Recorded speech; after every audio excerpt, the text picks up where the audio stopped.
2023 has been the year of equities, and HDFC Securities believes, about 10% upside on Nifty. I am joined by Mr. Dhiraj Relli, who's the MD and CEO of HDFC Securities, who's released the outlook for 2024. Dhiraj, as you've mentioned that you're expecting 10% to 15% upside on Nifty. Now, what makes you confident on the rally that you're expecting to see in the next year? So thank you for having me. I think you're right that we have had a wonderful year in terms of 2023 in the equity. We are seeing disproportionately higher interest coming in from retail investors, and that is visible with the activity in direct markets also, as well as in the mutual fund participation also.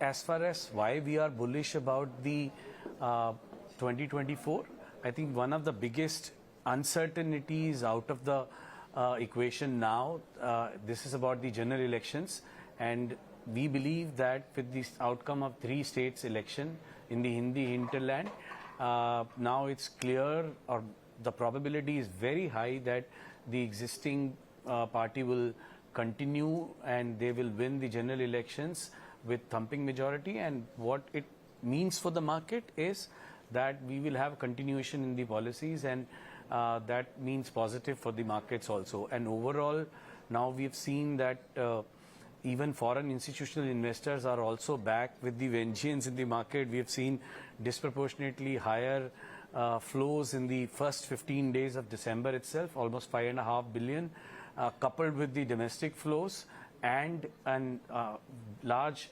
uncertainty out of the equation. These are the few positive factors.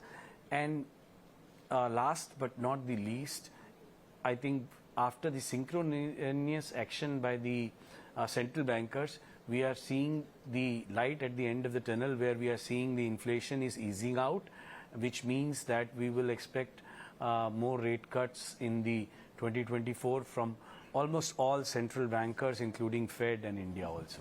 Right. But, with the rally, do you think more of this is priced in? Do you expect any sort of correction happening in 2024?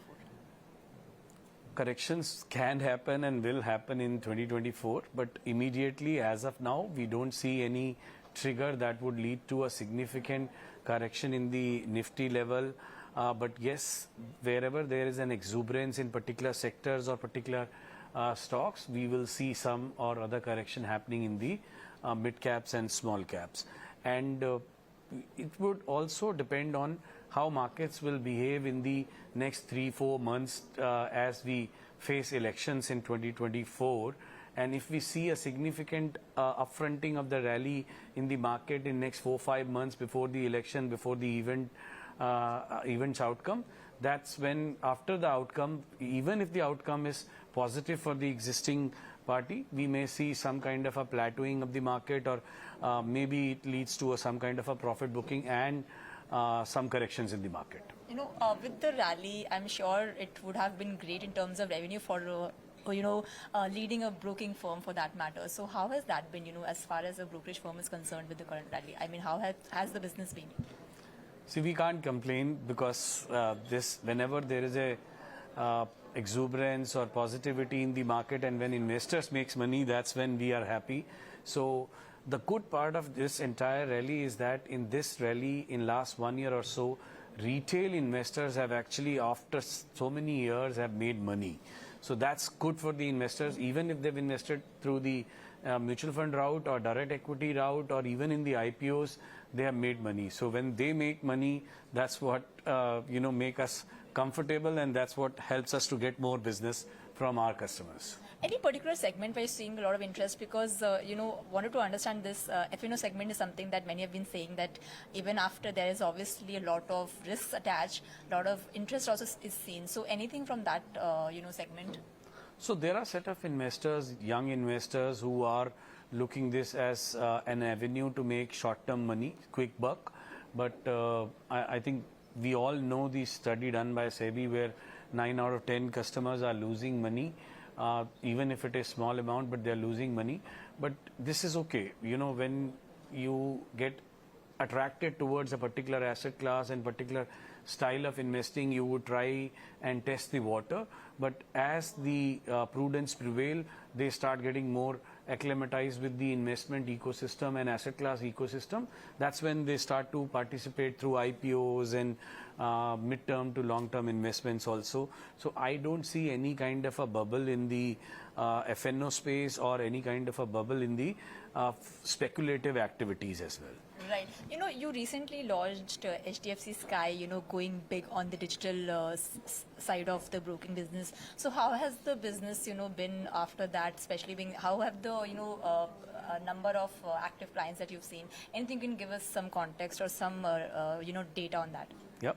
So we launched HDFC Sky to target particularly millennials and Gen Z and those set of investors who want to have full control of their investments on their own, and they want to use the digital properties to their advantage.